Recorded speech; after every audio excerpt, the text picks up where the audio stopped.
मेरे को इस बात का तकलीफ है, मेरे दिल में ये टीस है। आज रोक के दिखाएं, मैं भाजपा को चुनौती देता हूं। आज की हाजिरी ये साबित करती है कि जो शहीद हुए किसान, उनकी जो है शहीदी खाली नहीं जाएगी। भाई ये देखो, आज सोचना चाहिए अभय सिंह को, क्या कारण है 2014 में इनकी 20 सीट आई थी, कांग्रेस की 17 सीट थी, ये नेता प्रतिपक्ष थे, वहां से घटकर 1 पे क्यों आ गए? मैं बताता हूं 1 पे क्यों आ गए। जो हरियाणा प्रति व्यक्ति आय, प्रति व्यक्ति निवेश, रोजगार देने में और कानून व्यवस्था में, खेल और खिलाड़ियों में पूरे देश में नंबर 1 था 2014 में।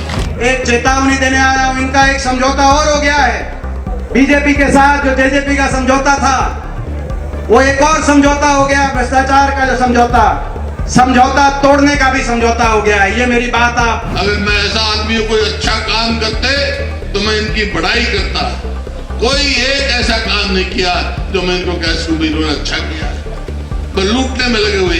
75 पार का नारा दिया था, इन्होंने दिया था कि नहीं दिया था? मैं पूछना चाहता हूं बीजेपी वालों ने, मगर लोगों ने हवा निकाल दी। सिरसा में आया हूं, मेरा खुला सवाल है, उनके भी समर्थक होंगे, भाई एक काम बता दो सिरसा में होया वो। सिरसा का हुड्डा ग्राउंड आज नेताओं की हुंकार से गूंज उठा। कांग्रेस की किसान मजदूर जन आक्रोश रैली में एक तरफ जनसैलाब उमड़ा तो दूसरी ओर मंच पर भूपेंद्र हुड्डा, दीपेंद्र हुड्डा, उदय भान समेत कांग्रेस के कई नेताओं ने मौजूदा भाजपा जजपा सरकार पर ताबड़तोड़ हमले किए और आने वाले चुनावों में कांग्रेस की सरकार बनाने का दावा ठोक दिया। कांग्रेस की इस रैली में किसान आंदोलन में शहीद हुए किसानों को श्रद्धांजलि दी गई और इसी श्रद्धांजलि के साथ दीपेंद्र सिंह हुड्डा ने अपने संबोधन की शुरुआत की और भाजपा को खुली चुनौती देते हुए कह दिया कि तुमने संसद में श्रद्धांजलि देने से रोक लिया था, दम है तो आज इस जन संसद में रोक कर दिखाओ। इस जन संसद में मैं आज वो करना चाहता हूं जो मैं देश की संसद में नहीं कर पाया। देश की संसद में 750 किसान और मजदूर जो इस देश की अहंकारी सरकार के सामने अपने हकों की लड़ाई लड़ रहे थे, लाखों की संख्या में किसान मजदूर गए बॉर्डरों पे, लेकिन 750 बॉर्डर से लौट के नहीं आए। उनको श्रद्धांजलि देना चाहते थे हम। देश की संसद में हमने बहुत लड़ाई लड़ी, मगर इस सरकार का दिल नहीं पसीजा, दया का भाव इस सरकार के दिल में नहीं आया।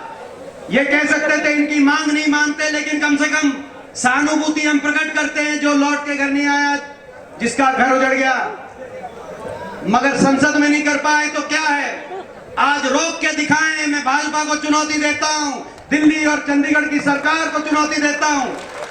संसद में नहीं किया, लेकिन आज जन संसद में मैं आप सबसे आग्रह करता हूं, एक बार खड़ा होकर मौन रख के, आप सब खड़े होकर मौन रख के हम अपने 750 किसान और मजदूर भाइयों को श्रद्धांजलि देंगे। मैं आप सबसे आग्रह करता हूं। उधर दीपेंद्र ने ललकारा तो पूर्व मुख्यमंत्री भूपेंद्र सिंह हुड्डा ने भी मंच से जबरदस्त दहाड़ लगाई। हुड्डा ने सबसे पहले शहीद किसानों को नमन किया और उसके बाद ऐलानिया तरीके से कह दिया कि किसान की आवाज को कोई दबा नहीं सकता और शहीद हुए किसानों की शहादत खाली नहीं जाएगी। इन्होंने अपनी शहीदी दी, तो सबसे पहले मैं उन किसानों के शहीदों को नमन करता हूं। और आज की हाजिरी ये साबित करती है कि जो शहीद हुए किसान, उनकी जो है शहीदी खाली नहीं जाएगी। भाई ये देखो, ये एक साबित करते हैं कि किसान की आवाज कोई दबा नहीं सकता है, किसान की आवाज में दम है। और ये उन बहादुर शहीदों का है जो जिन्होंने, नहीं तो किसान की तो आवाज तो दब गई थी। ऐसे कानून आ गए थे कि किसान बर्बाद हो जाता। वो किसान हितैषी नहीं थे। 13 महीने उन्होंने ये किया, आंदोलन चलाया और इस सरकार को झुकना पड़ा। आज का जो ये महीना, पो का महीना, किसान की कुर्बानी का, और भाई गुरु गोविंद सिंह के परिवार की भी कुर्बानी का ये पो का महीना है। उनके परिवार ने भी कुर्बानी दी थी, जो आज तो, और आज गुरु ब्रह्मानंद की जयंती भी है। तो ये ऐसा आज समय है। तो आज मैं जो सब इकट्ठे हैं मैं तो 2-4 बात कहना चाहता हूं कि भाई इस सरकार के आने के बाद किसानों का क्या हुआ। सिरसा की भी बात कही और पूरे देश के किसान की भी बात कही। किसानों ने संघर्ष भी किया, क्यों किया था, और जब 13 महीने के बाद किसानों के साथ समझौता हुआ तो क्या था, ये कहा था कि एमएसपी की गारंटी दी जाएगी, कमेटी बनेगी। वो कमेटी कहां गई, आज कोई खबर नहीं। कांग्रेस की रैली में बेरोजगारी, महंगाई, अपराध और खेल खिलाड़ियों के साथ हो रहे अत्याचार के मुद्दे भी पूरी ताकत से उठाए गए। इतना ही नहीं, दीपेंद्र सिंह हुड्डा ने भाजपा, जजपा और इनेलो को लेकर कई खुलासे भी किए और डंके की चोट पर कहा कि भाजपा जजपा के बीच फिर से समझौता तोड़ने का समझौता हो चुका है, इसलिए अब की बार सावधान रहना, क्योंकि जजपा और इनेलो एक बार फिर से कांग्रेस के वोट को बांटने की साजिश रचने मैदान में उतरेंगे। मैं आपको आज ये भी एक चेतावनी देने आया हूं, इनका एक समझौता और हो गया है।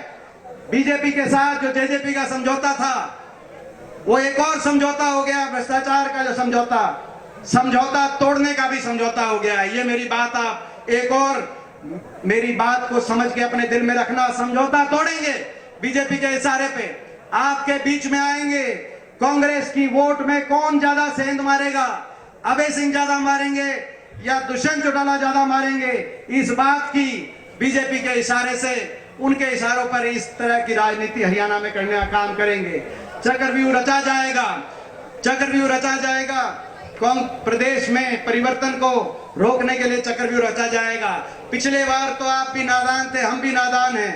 अब आप भी समझ चुके हो, हम भी समझ चुके हैं। इस चक्रव्यूह को तोड़ने का काम और इस तोड़ने में हमारा साथ आप दोगे कि नहीं दोगे, एक बार हाथ खड़ा करके मैं आप सबसे आशीर्वाद, आप सबसे साथ में इस बात के लिए मांगता हूँ। भूपेंद्र सिंह हुड्डा ने इस मौके पर किसान, मजदूर और पूर्व की सरकारों पर भी जोरदार हमला किया। उन्होंने कहा कि 2005 में जब हमारी सरकार आई तो हमने बिजली बिल माफ किए, किसानों के कर्जे माफ किए, जबकि इससे पहले की सरकार ने बिजली बिल को लेकर आंदोलन कर रहे किसानों को गोलियां मारने का काम किया था। 2005 में हमारी सरकार बनी है, किसानों के समर्थन से बनी।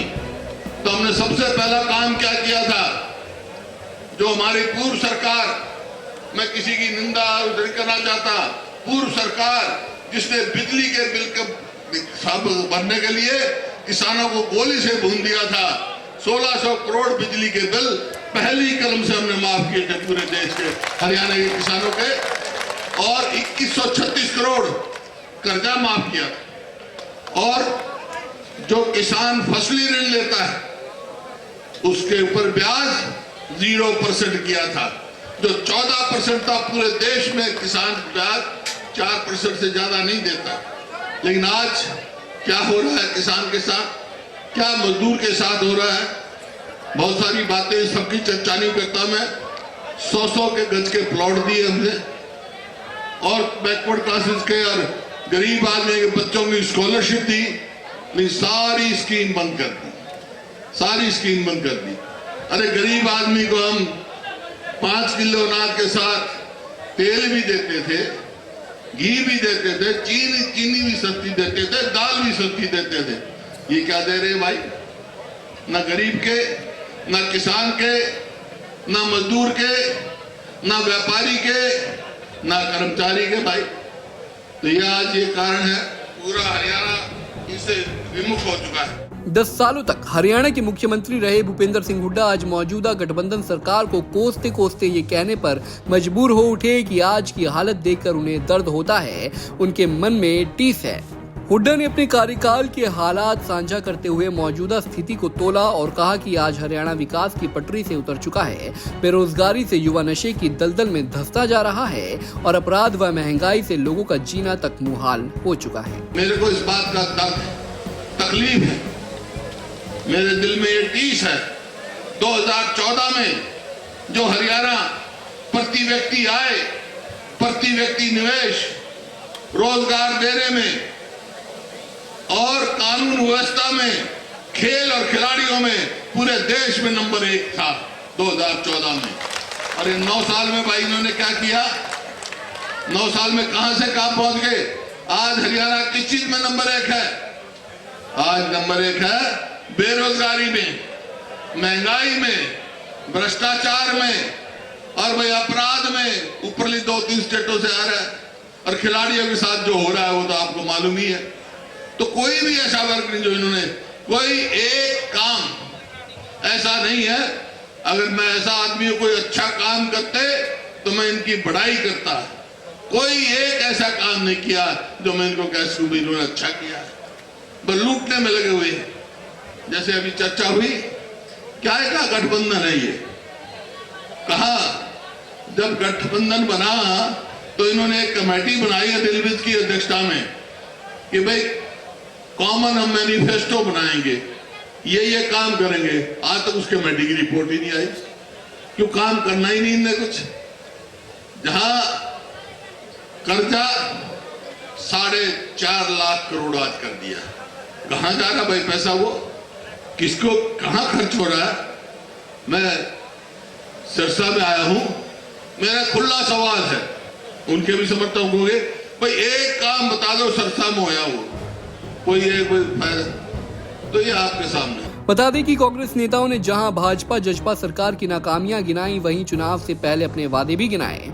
हुड्डा ने कहा कि हरियाणा में कांग्रेस की सरकार बनने पर प्रदेशवासियों को गैस सिलेंडर 500 रुपए में मिलेगा, वृद्धावस्था पेंशन 6000 रुपए की जाएगी, 300 रुपए बिजली फ्री में दी जाएगी, गरीबों को 100 गज के प्लॉट दिए जाएंगे, सफाई कर्मियों, चौकीदारों व मनरेगा मेट को पक्का किया जाएगा, किसानों की सभी फसलों पर MSP दी जाएगी। सिरसा से सतनाम सिंह, पंजाब केसरी टीवी। हमसे जुड़े रहने के लिए हमारे YouTube चैनल को सब्सक्राइब करें और नई वीडियो की नोटिफिकेशन के लिए बेल आइकॉन को दबाएं। अगर आप ये वीडियो Facebook पर देख रहे हैं तो लाइक जरूर करें और ज्यादा से ज्यादा शेयर करें। धन्यवाद।